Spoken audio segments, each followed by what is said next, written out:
right, red light on.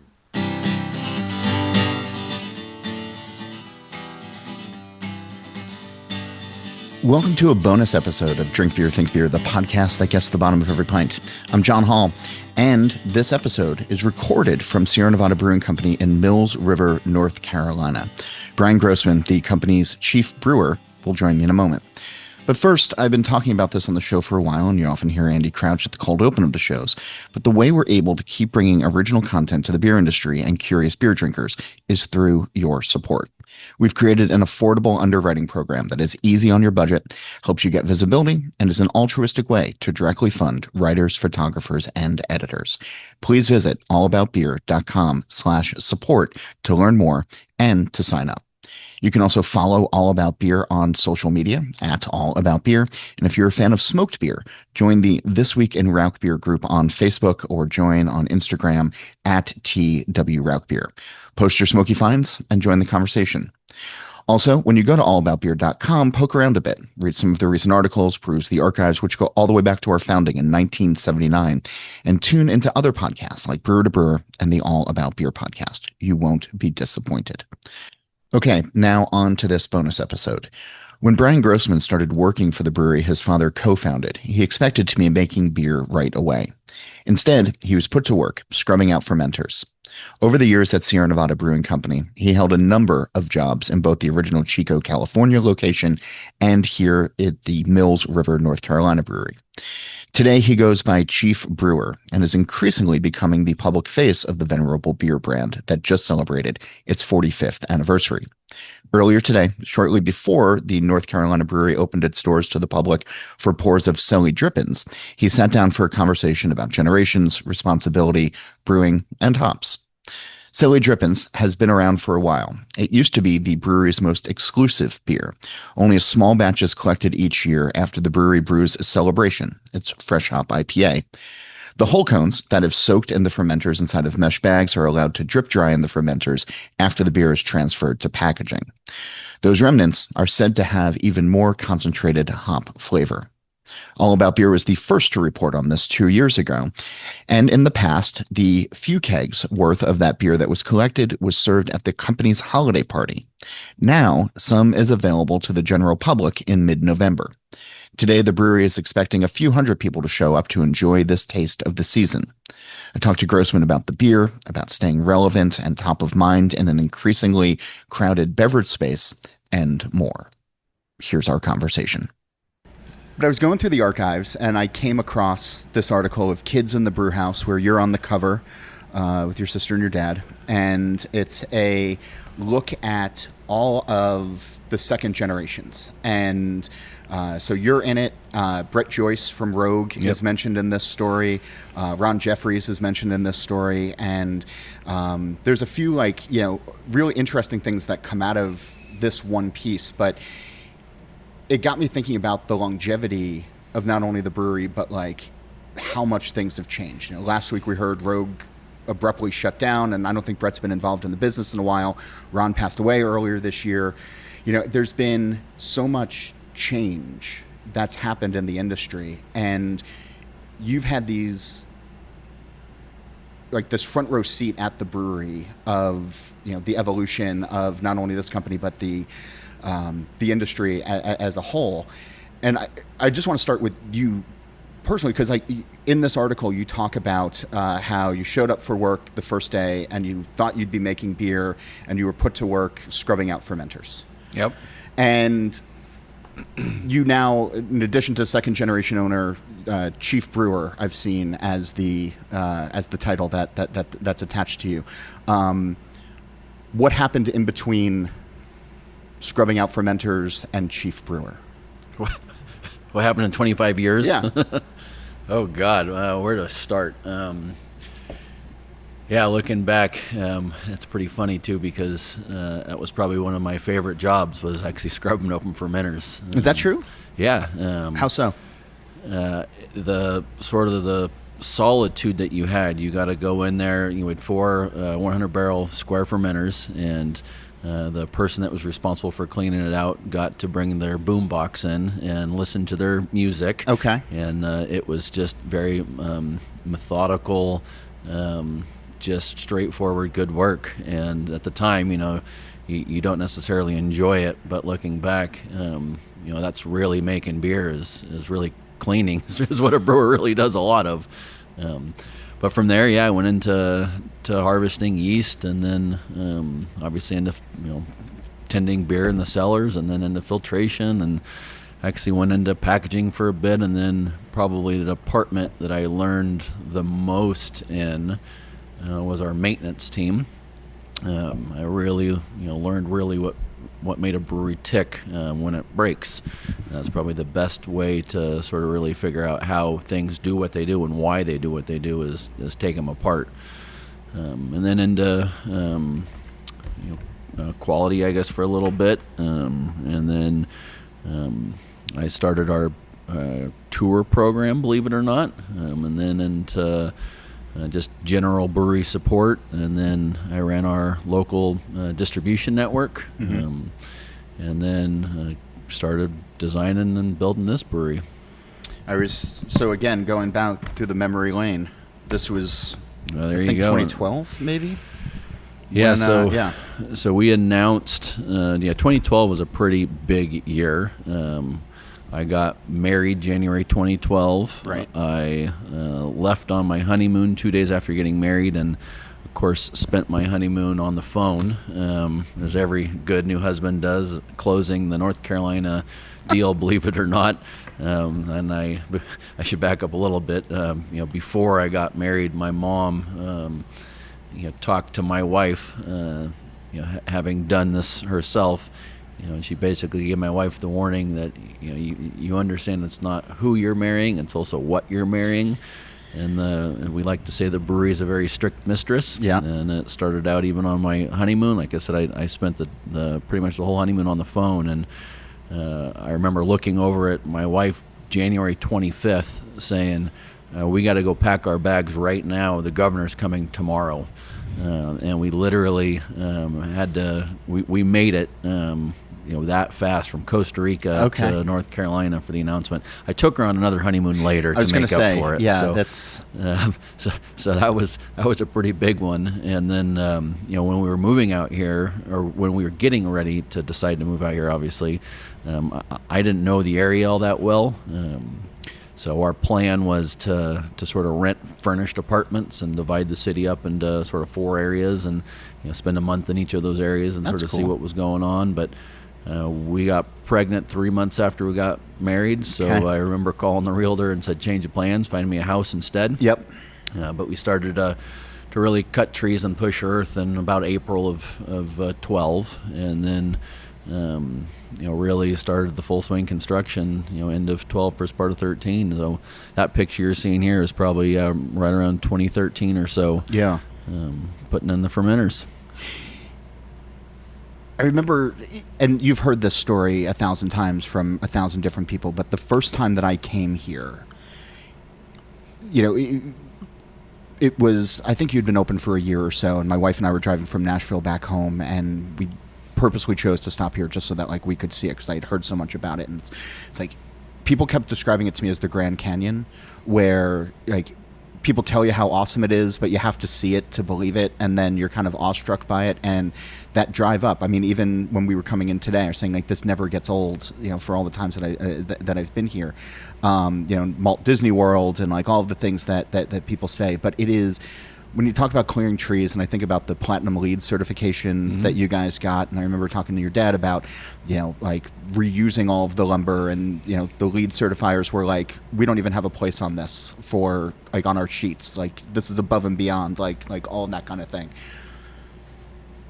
But it speaks to the larger, you go back to cleaning and cleanliness and quality, and I don't know if this brewery has ever done anything half-assed. I don't know if that's in the DNA here. Yeah, I like to say Sierra Nevada, where good enough is never good enough. Okay. The difference between good and great is the details. And, it's not one thing that we do. It's the 1,000 little things. It's sort of the same idea with sustainability. There's not just one thing you do. It's 1,000 little things that will add up to, either an effort, an environmental sustainability effort, in our case, high quality, consistent beer. It's the details. I feel like for a really long time, and the beer world has gotten so big, right? 10,000 craft breweries, and I think back to when I first started 20 years ago writing about this. Like, I could probably name 80% of the 700 breweries that were open in the country, kind of thing. And there was a small group that cared about the industry writ large. Like, they cared about, that whole rising tide and everything. And I think that they always kind of looked to you all for that. Yep. Do you feel like that's changed? Do I feel the industry still looks to us, or do I feel that the industry in itself has changed? Both. I hope the industry continues to look to us. We definitely still have a lot of room to grow, and bad beer hurts all of us. Yeah. So there are still plenty of new drinkers that have not had our beers. Hazy Little Thing is a prime example of getting people into the Sierra Nevada portfolio that they probably have never had our beers before, and Hazy's a good intro in there. So do I hope the industry still looks to us for guidance and leadership? Yes, I hope they do. Has the industry changed? Immensely. Sort of the original idea, the analogy that we give a lot is of Lewis and Clark. And when they were first discovering the path from east to west, it was very treacherous and deadly, and obviously no one has done it before. And when they finally got to the ocean per se, they made that campfire, and slowly the next explorer came. And because we all knew how treacherous it was and how difficult it took to get us to where we're at, you welcome that person to the campfire because there were so few of you. And you sort of fast forward to today, and there's 4-lane highways. You can quickly get to the coast per se. So it's a very different barrier, and there's a very different sort of commitment to the art and to the craft. I think that the original sort of core believers, as you were sort of talking about, had. So because of that, probably a little bit harder path originally. I think there is a little bit more protection, a little bit different reverence to the industry than some of the newer brewers might not have that same sort of grit to know what it took to get us here. Yeah, and there's just maybe it's COVID that changed things as well, but I feel like there used to be a little bit more cohesion among the brewers and among the industry. I think back, like in this Pull Up a Stool feature in there, you talk about moving here and getting together with Leah from Highland and having a margarita party and all that. And like, Beer Camp Across America was bringing in all these brewers, and there seemed to be, I don't know, more camaraderie, at least public facing, for the brewers. And it feels like that doesn't happen quite as much anymore. Yeah. I don't know if that's just me not paying attention but it feels like it's, everybody's sort of hunkered down and kind of doing their own thing and worried about dollar sales and worried about, how do we break through to customers and how do we not go out of business and how do we, all of these things that some part of those collaborative efforts. Yeah. So we call it the beer business, and the second term there is business. And I do think the industry definitely has changed. And once again, it sort of has to do with those initial barriers to entry. And we got to a point where everyone was sort of opening up a brewery, and they probably shouldn't have been. Yeah. And there wasn't the same commitment to quality. And there was a point in time where the term craft could be sort of described in a negative fashion. Oh, sure. Because of the inconsistency. And we'll just call it something new, or we'll call it a sour that today because it happened to turn on us. So yeah, I do think there is a lot of people that tried to grow really, really fast, and they probably got over their skis. We just celebrated our 45th anniversary. It took us 45 years to build this. A lot of people wanted to do it in 45 days or 45 months, so they took on huge sums of debt, and they thought this hockey stick growth was going to continue on. I mean, you can look back at sort of the cool, trendy businesses in the past. was just distilleries, and then it was craft beer before that, and then it was coffee shops before that, and you keep going back and back and back. There's definitely a sort of a jump on the new trend in business per se, and those people do get over their skis a little bit, and then they have to start making very hard business decisions because those sales are not keeping up, and the economy does shift and change, and our sort of K-shaped recovery we're seeing right now, you're definitely seeing those that are preparing to weather the storm are reacting very differently than those that have not prepared to weather the storm. And unfortunately, we are seeing those closings, as you just mentioned. Yeah. And unfortunately, I think we still probably got a couple more years of this effort, and especially what's been happening now.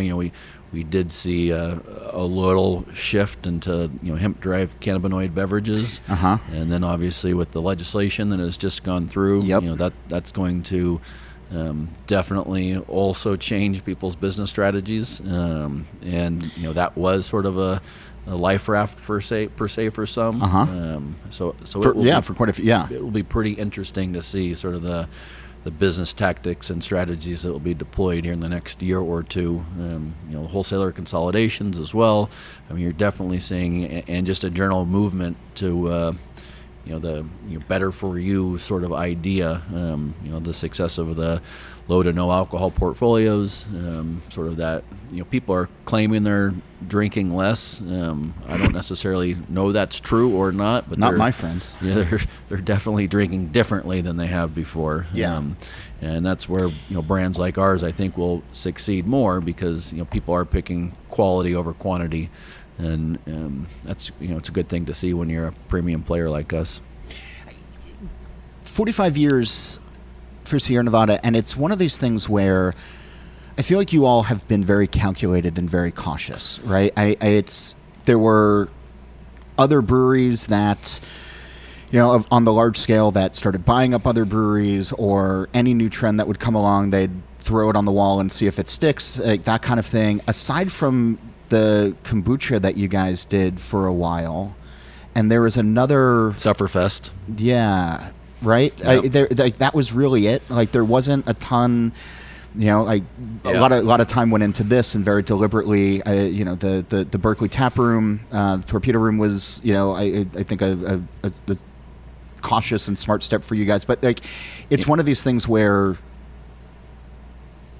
I imagine there's consultants, or there's people who come all the time being like, you should do XYZ. Like, how come you're not doing THC? And you're looking at things deliberately, like even like with hazy little thing, taking your time, getting that right, getting it out there, and methodically, as opposed to just like slapdash. We're gonna, everybody's doing this Citra Mosaic. Like we gotta get on it, and like that. It's the deliberate nature.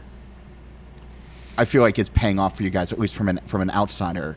But are there pressures to keep up with the Joneses?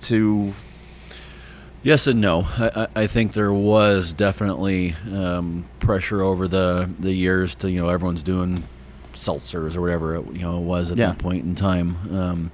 And we did look at a few of them. We did also have Tea West, if you remember, was a tea that we did. Yeah. So we have explored a little bit, but I'd forgotten about that. We wish we did too, but no. Why didn't that work? That's a good question.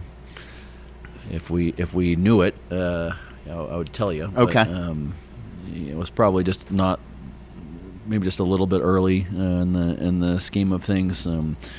But maybe we could bring that back at some point in time. But no, we're definitely not a throw things at the wall and see what sticks type of approach. We do have a pretty robust innovation team. We feed that pipeline a few ways. We feed it from either a marketing side, of course. We've got 200 plus salespeople all across the U.S. That are in bars every single day, looking at food trends and cocktail trends and things of that nature. And so we've got a really good sort of resource network out there with our sales team. And then obviously we've got the brewer side feeding innovation as well, with both flavors and just ideas, but then ingredient specific pipelines, what's the new hop, what's new malt, what's new yeast type of a thing. So we do have a pretty good, testing and training ground at our on-site pubs to be able to have a little bit of an outlet. But of course, Chico or North Carolina is not the rest of the world. It's a pretty much an isolation bubble, so it gives you some feedback, but I don't know if it gives you all the right feedback on a national scale. So we do definitely try things locally, but on the national launches now we're a lot more methodical.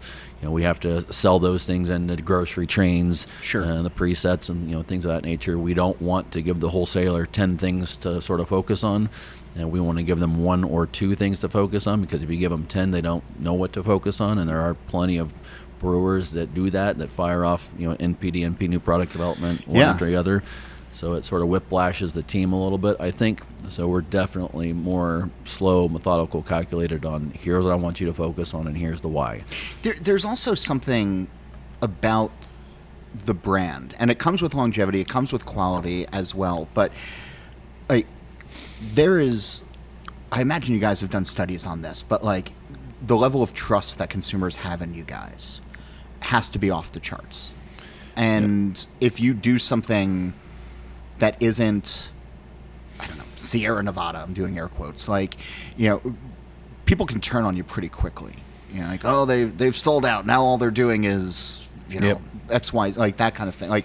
There's got to be mindfulness for the legacy and just that trust that you've built out over time. I used the example of, and it would have killed a lesser company, when you guys had to do the bottle recall all those years ago.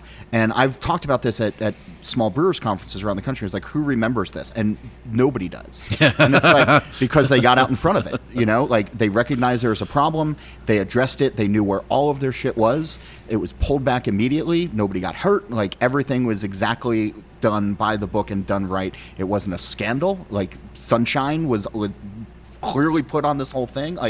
People are oh, it's that's what you have to be. But it plays into that trust. But it's 45 years of making very hard and difficult decisions. I always say we make beer the right way, which a lot of times is the hard way. But it's 45 years of making hard decisions, and you can lose that in 45 seconds of not making those hard decisions or trying to turn your back on quality. I mean, it's on our label, Pierce Ingredients Finest Quality. It's on our label day one.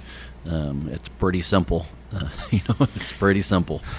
And I think it sticks. It's not just lip service. You bring up that slogan, and then the other is family owned, operated, and argued over. Yep. What was the last family argument? Yesterday. Okay. We're looking at graphics, and so another way we sort of describe that statement of, instead of argued over, is passionate or passionate debate. The advantage of family business, and it doesn't matter what business you're in. Family businesses are very similar. They give you the highest of highs and lowest of lows, I like to say. And there's no escaping it. You can't turn the page per se. It comes up in every dinner, every conversation. Inevitably for us goes to work, because we are very passionate about our company. But I've got a team with the family that everybody truly does want the best outcome, and that's a pretty awesome thing. So knowing that someone's input is different than mine, that's great, that's fine, because I might be missing something, but I know for a fact they want the same thing that I want, which is the best outcome of it. Yeah. So it's very different when you start debating with one another, because is there a right and a wrong? I don't know, maybe if someone wants it purple and the other person wants it red, maybe the right decision was green, and we're arguing over the wrong things, but we both thought this was the right color per se. So, I've got the most passionate coworkers, which is the best part, which is my family. On the plane ride down here, I started thinking about 6 years ago, and I said this to you right before we started, and you're like, why 6? And it's because at this point 6 years ago, nobody had said the word COVID-19. Yeah. And I remember talking to your dad shortly after it happened. I did a interview with him, and I want to say the brewery was 50% draft at that point.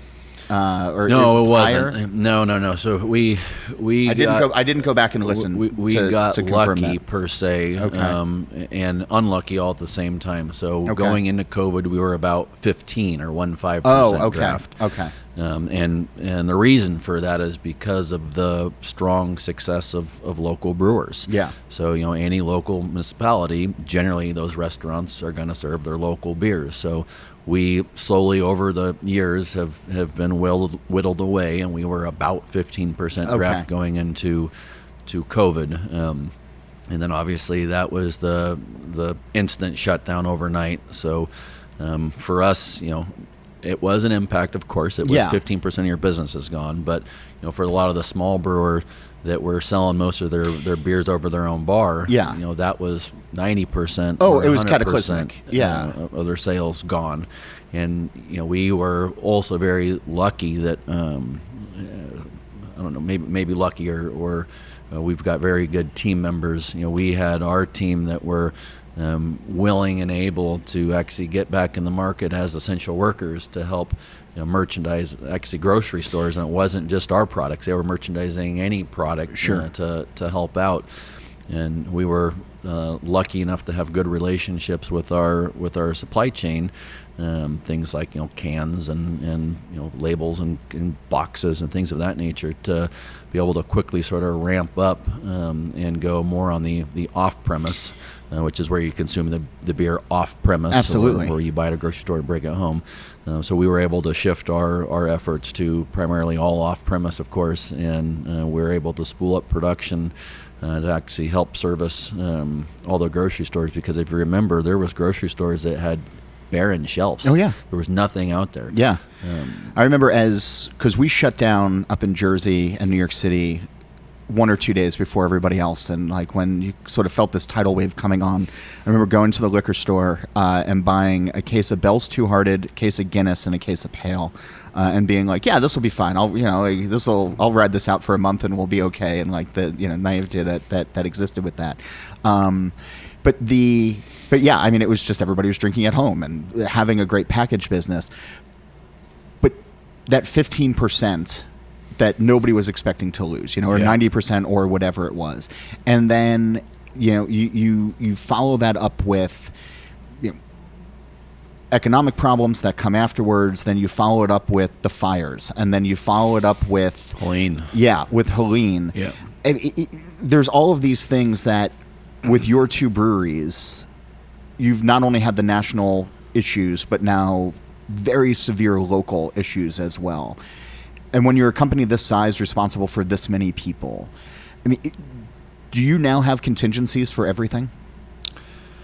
There's this SNL bit years ago where Tom Brokaw wanted to take off the summer, so he had to do all of these fantastical headlines of Jimmy Carter died this week after being trampled by bears at the circus, and it's like, well, you're going on vacation. We have to plan for every eventuality. We had some contingency plans per se, but we definitely have much more now. We have our head of legal, who actually just passed her bar and was just sworn in as an attorney 2 days ago. So congratulations to her.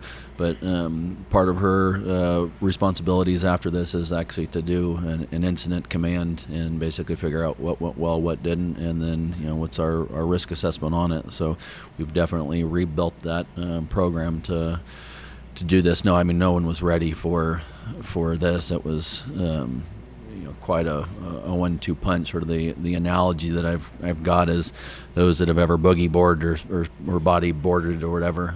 It's when you're going and you wipe out or crash and the wave holds you under, and you're just thinking you can escape for air, but it just keeps pulling you down. That's sort of what it's been feeling like basically since COVID. Is there's no break. I can't get up and catch my breath per se, and where that becomes a real issue is obviously breweries have everything when it comes to danger. So slip, strips, falls, cuts, hots. Oh yeah. Things of that nature. So making sure your team is eyes and mind on task is really, really important. And that's really some of the issues that you start to see as these external factors bleeding into work, and not just bleeding in this case, sort of roaring in there and making sure everyone is safe and disciplined, and going back to that consistency. The only way we can make the best beers in the world is with the best team. They have to be focused on those details every single day, and when their mind's running because they've got an issue at home, it's very, very difficult to make the beer at this quality. So those are definitely the managerial issues that we deal with every single day, is keeping the team focused the best that we can when it's hard out there. I mean, it is hard out there. And it's emotionally hard. And, the brewing world, yes, we might have drifted a bit, but there's still, very close, friendships that are there. And when you start to see the, 21As, and you start to see the Rogues, and you start to see these, very established, brethren, these are, a lot of people's lives are affected. So, it definitely, the industry definitely talks about, what's happening for sure. And that's also an unsettling thing. One of the things that I was thinking about is,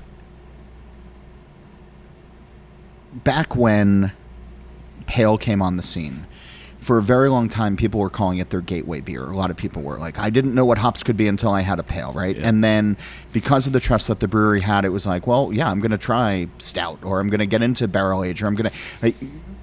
The brewery was able, through one beer, to introduce a whole host of other beers. And people could be diverse in their drinking.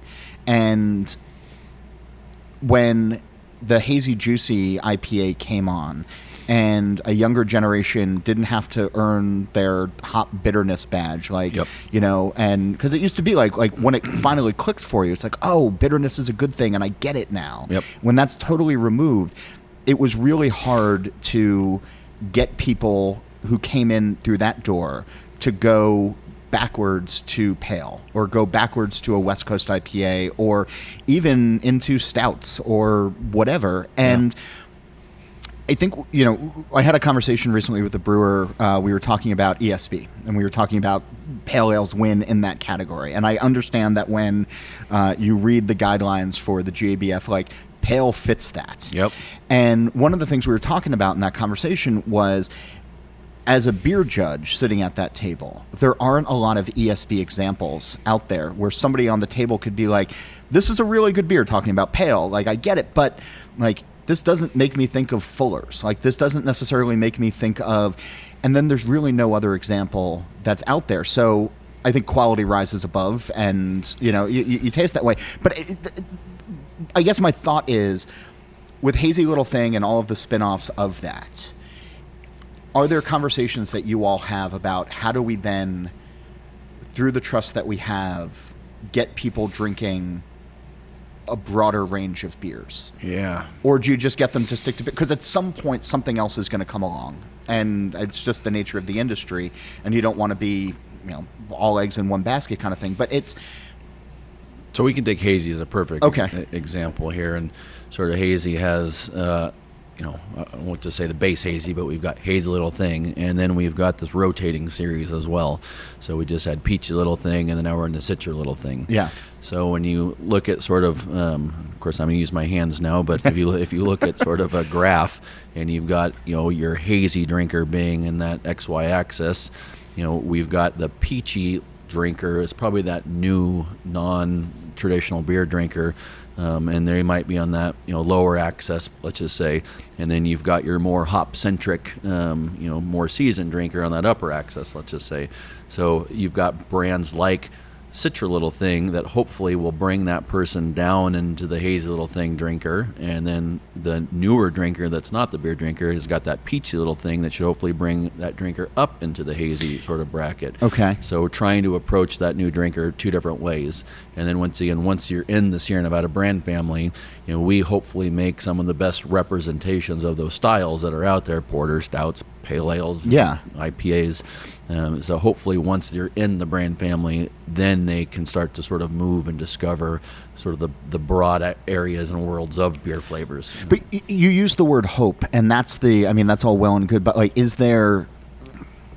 Well, I can't prescribe it. Well, so. I know, but is it harder these days than maybe it was back in the day to get people? Yeah, absolutely, it's harder. we've got this new data, and it's something in the neighborhood of 80% of the new hazy drinkers are new to Sierra Nevada entirely. Jesus Christ. Yeah. And you know what makes you feel old. Yeah. And now 45% of what we make is hazy little thing. Okay. So I mean, That's is wild. pretty insane. But you know, today is obviously Celly Drippins Day, is why we're here. But today is also 1979 Stout Day, which is the first recipe my dad ever brewed. Yeah. And we brewed it obviously for our 45th anniversary. Well, that's not obvious, but we brewed it for our 45th anniversary. So you know, you've got two very, very different beers coming on today that is also going to be hopefully just as exciting. That drinker that is here, maybe it's their first time having Celly Drippins and they're here because of the hype of Celly Drippins. Maybe they'll go, oh, what's this special 79 stout, and maybe we can expose them to a whole other world of beers.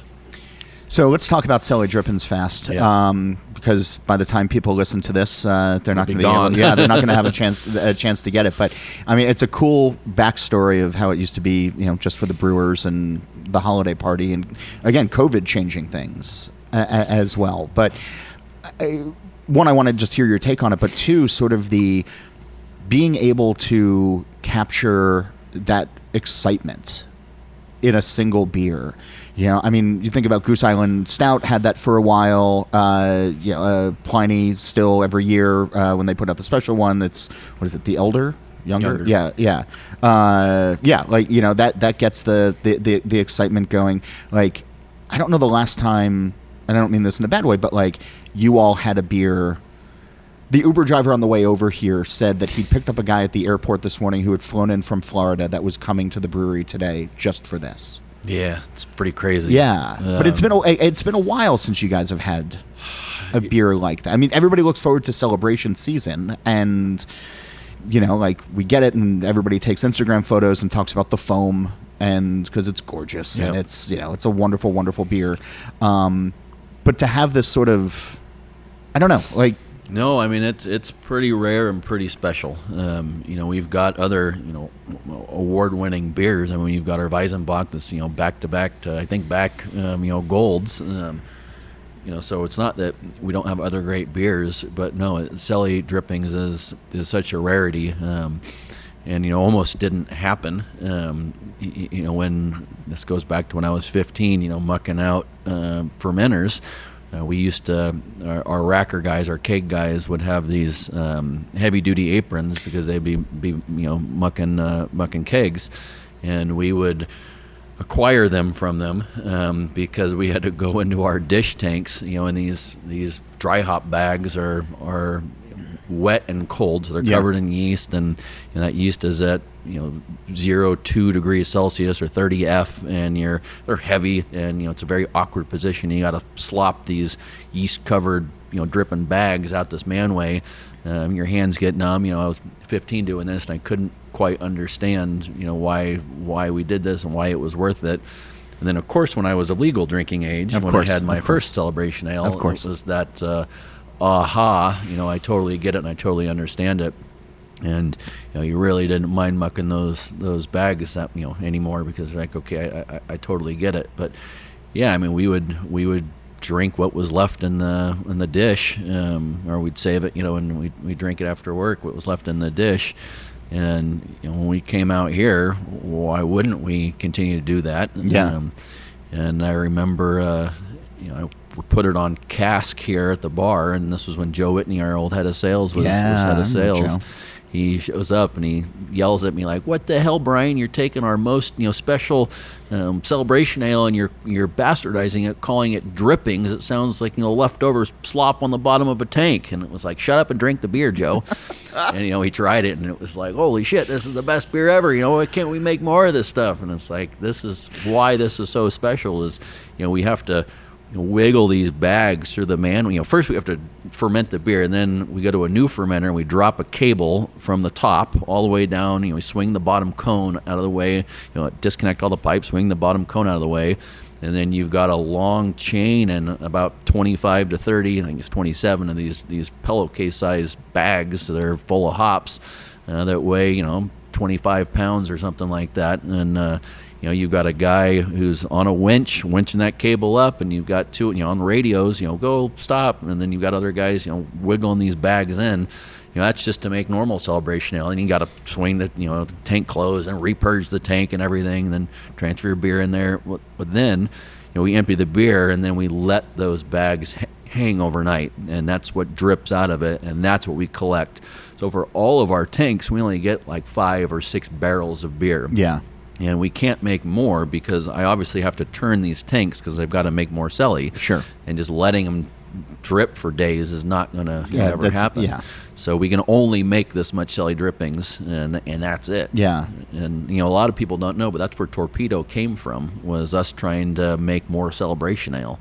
That's literally where the Torpedo brand came from. Is that okay? Yeah, we were having dry hop bags that were not, they float as the other thing. So if you have a knot that breaks or something, you get hops all in your pipes and pumps, and it's a pain. But we were finding that the inside of these dry hop bags weren't actually fully saturated, weren't actually fully used. So not only was it a throughput issue, it was an efficiency issue.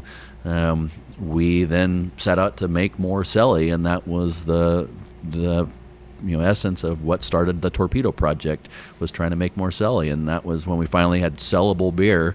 We're like, oh, great. And actually the label for the original draft was just clip art from Word and Sirius. And that was the Torpedo story, was actually a celebration ale story. I had no idea. Yeah. I was looking back again in the archives when Torpedo first came out, and this was in, when do we say, May of 2009, and the news item in here says, proud to announce the release of Torpedo Extra IPA 7.2 ABV. This is the first change in its year-round lineup in over a decade. Yeah.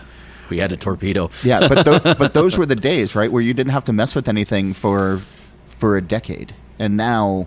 And we still have team members that want us just to make pale porter stout, and but that's just not the case. I mean, that's just not the reality. It's like I said, 45% of what we make now is hazy. Sure. And everything else is And we just started launching our pills, and then we've got pale, we've got Torpedo, we've got our NAs, we've got a bunch of product now. Our hop splashes. I mean, you've got a bunch of product that's totally different. Yeah, that's wild. That's wild. In the few minutes we have left, I've been asking folks the green door question on the show for a while, which is, the premise is, on the TV show The Good Place, they introduce the concept of the green door in the final season. And the characters can walk through it and be wherever they want, doing whatever they want.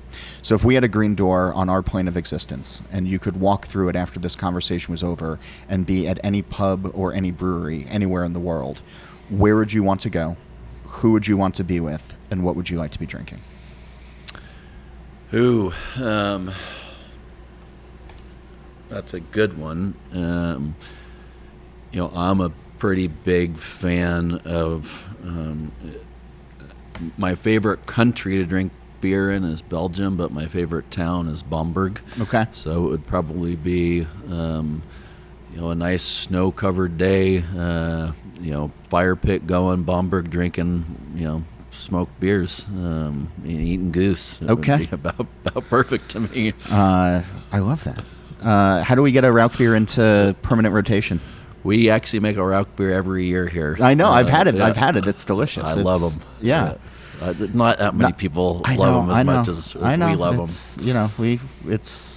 It's a thing. Yep. Your guys' Rauch beer, and then bring back Kellerweiss year round, and Ruthless, and that's it. I'm happy. That's all I need. Yeah. I'm on a crusade now to get you guys to do Ruthless in 19.2s. Okay. Why that? Because package? I think it's an irresponsibly high ABV beer that deserves more in a can.